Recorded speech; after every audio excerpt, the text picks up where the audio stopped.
Hi, this is Mark Shaw. I'm Service Manager for Green Sefton, and this presentation is just going to run through our annual review for 2020 with a look forwards to 2021.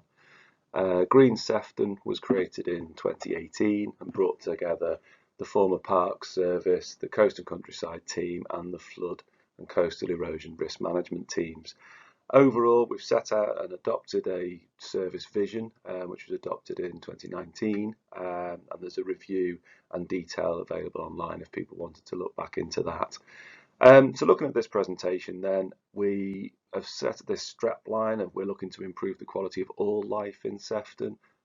So obviously we are here to provide for our communities and manage their use and encourage their use of green spaces and give them all of the wonderful health and well-being benefits that comes with that.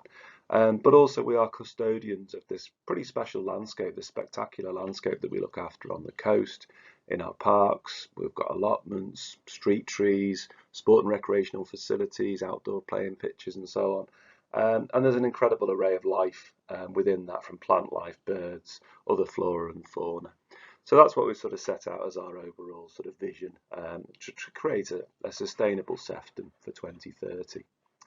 So we've structured this in line with the council's overall vision for 2030 and the structure of that, which comes under people, place and productivity as we've grouped them together. So first off, what have we done in the last year? We've worked in partnership with others, and we do this throughout a variety of boards and aligning the work that we do with other partners.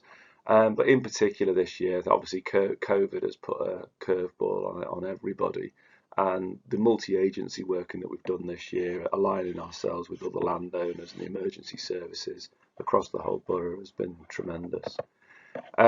We did adopt our service vision, as I say, in 2019, and we've set out our service plan at that time as well. We've carried on with apprenticeships and developing what we called our Ranger Boot Camp, and this was encouraging people who were out of work and looking for work experience. We gave them some opportunities. 5 individuals came through our boot camp this year, gained some experience and some certification on what they've done, but also all 5 of them actually then stayed on with us for 6 months for some paid work across the season. We've adapted the way that we've worked in light of COVID. Obviously, we've staggered start times, we've changed some of the management of what we do on the ground. It's been an incredible year for everybody concerned. We've also supported some other service areas. At times, some of our rangers were full-time delivering food parcels to vulnerable people, and we were supporting other service areas within the council, including the burials and cremations team. As I say, COVID's been brought us an incredible year in 2020, and the staycation culture, I think, has seen incredible visitors nationally to some of the hotspot sites, and we saw excess visitors, the likes of which we've never seen before on the coast in early summer, and that's led up to us developing a visitor action plan and working with a cabinet member group. We put into place a lot of new actions that were funded to address those concerns that people were raising with so many people coming and facilities not really being able to cater for them initially. We secured funding for a new driving range at Bootle Golf Course, taking a very much a business case approach, which is something that we've been developing in Green Sefton over the last couple of years. Responded to storm events, both in terms of flooding and coastal erosion, but also with street trees and some of the other areas that we have to look at with these sorts of things. We insourced our cemeteries and crematoria grounds maintenance in April, a week after the first lockdown was announced. So it was unfortunate timing, shall we say, but that's proved to be a great success, and already the flexibility of having in-house colleagues working with new specialists, but really all managing land has proved really helpful and helped us respond to the spike in demand seen in the early summer and throughout different times of the year throughout, really. We've set ourselves the target really of becoming cost neutral to the council by 2030. Quite a grand aspiration, but we developed 48 proposals for generating income and growth in 2018, and we're on that path now. So we've been continuing innovating and developing business cases and different ways of still maintaining that our sites should be freely accessible to anybody that wants them, but if they choose to then pay for an additional facility or feature once they're there, then that's one thing, or bringing empty buildings back into use, developing things like the driving range, like I've spoken about, developing new ideas basically. So we've been carrying on with that quite significant piece of work. We've been tracking our performance of that overall, and KPIs, key performance indicators that we've developed towards our service plan as well, the detail of which are in these background reports.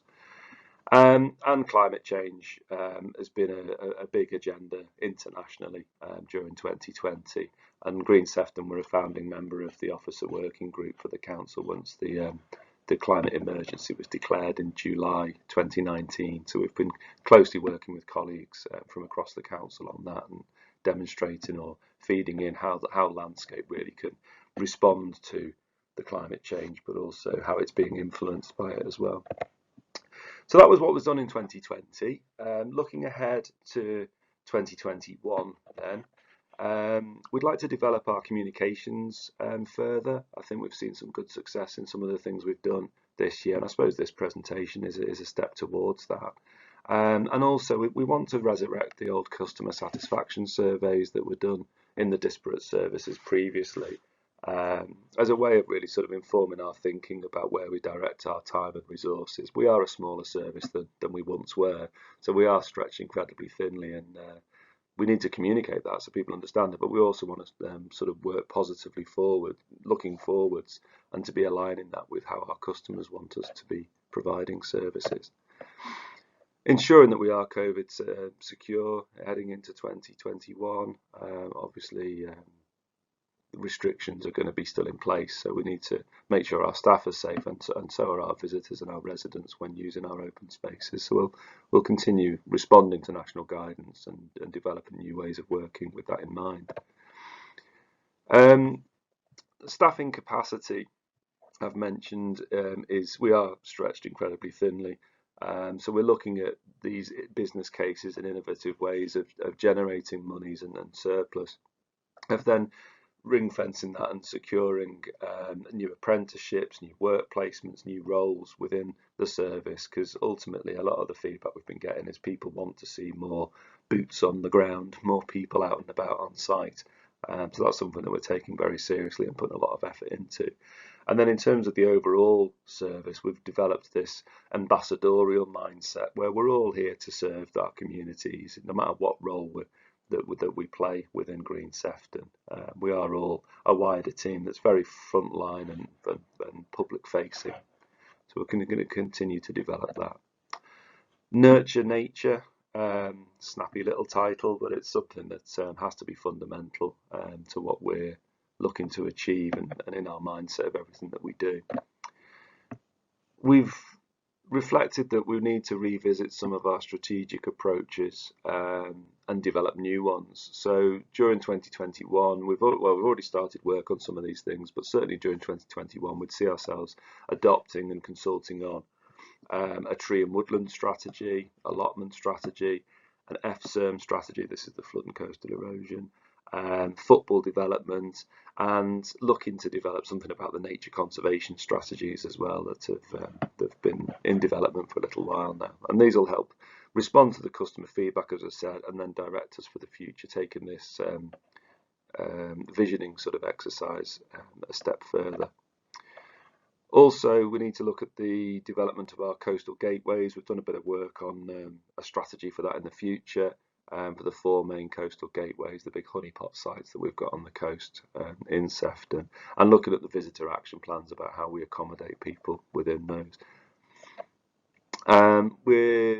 We need to deliver the Bootle driving range. I've mentioned that one already, but we're also just finished now consultation on Southport Golf Course and looking to sort of the vision for that in the future. And it's quite likely that's going to follow on with some sort of market testing exercise to explore options with private sector partners, as well as considering what we could deliver in-house to really realise the opportunity and the potential of both courses, which have got great benefits to people that take part for health and well-being, but can also be an income generator if they're performing properly for the council. The replacement of our fleet, we do obviously rely on moving our people around and being able to undertake the works that we need to do from a land management point of view.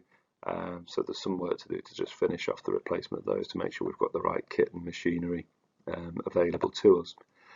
Natural Alternatives is our social inclusion project, working with adults with learning difficulties who work shoulder to shoulder with some of our rangers, doing needed work that otherwise wouldn't be being done. It's great for the individuals, it's great for the service, and it provides brilliant outcomes for the whole council really. And it's a model that we'd look to expand both north and south, where traditionally it's been just based out of Ainsdale.